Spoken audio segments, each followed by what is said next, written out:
So the answer to this question is yes, you can absolutely use natural stone for a driveway. In fact, we actively encourage it. We would almost force you to do it. No, we wouldn't force you to do it. We do get some objections to the idea of using natural stone paving for a driveway, mostly centred around the thickness and maybe the fragility of natural stone. A lot of people look at it and say, wow, that's 20 mil. There's no way you can make a driveway from that. It's too thin, it'll break, it'll crack. But the reality is, on a driveway, the top surface isn't the thing that's actually doing the heavy lifting. What is doing the heavy lifting is the subbase. If you've got a correct subbase laid to the correct spec, it's going to support your car. And actually, you could even use 10 mil paving on top to address it and make it look pretty.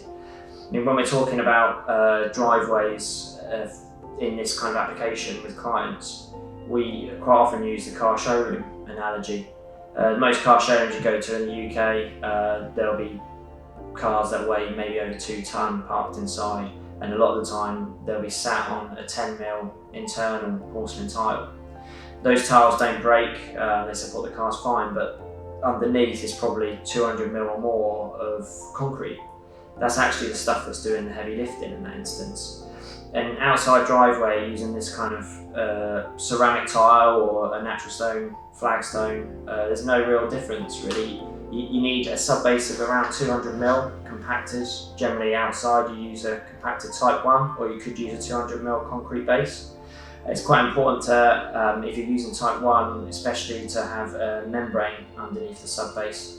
That membrane is just going to help prevent migration of the subbase, any movement of the subbase there.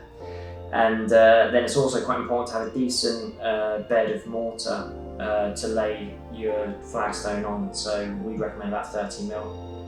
Then you've got 20 mil for your flagstone. And again, with the mortar, it needs to be a full bed. Any hollows, if you just dot and dab, the hollows will actually be weaknesses where the paving isn't supported by the subbase, it's just supported by thin air in that spot. And we've seen people try to create driveways out of concrete flagstones where they've dot and dabbed, and over time, repeated parking in certain positions, those voids become weak and they do crack. With a full mortar bed, you won't get any of that.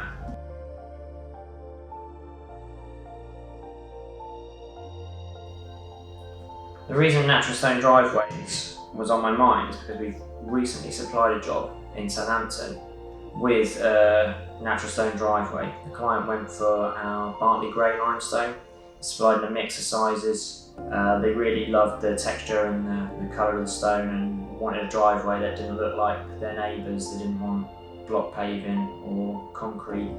They wanted something a little bit different.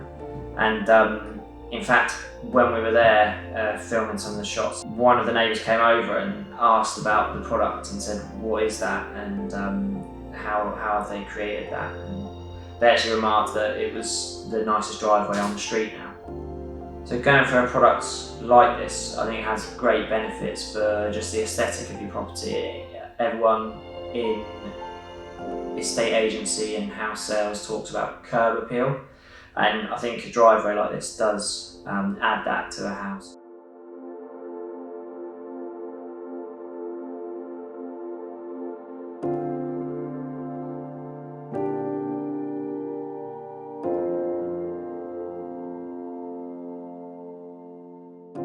We are Forest Stone. We are a porcelain paving and natural stone specialist based in Southampton, and we put out regular videos on industry topics, the products that we supply, and best advice and guidance on natural stone and porcelain paving products. We regularly go to projects that we've supplied to take video footage and get inspiration, get the drone up in the air and get some cool angles. So if you like all of that sort of stuff, stay tuned to our channel and subscribe if you want to. Oh, and if this video was helpful, if you found it helpful, if you've got any questions about using natural stone paving for a driveway or porcelain paving for a driveway, hit us up in the comments. We're always happy to discuss stuff like this. Look forward to speaking to you. We'll see you next time.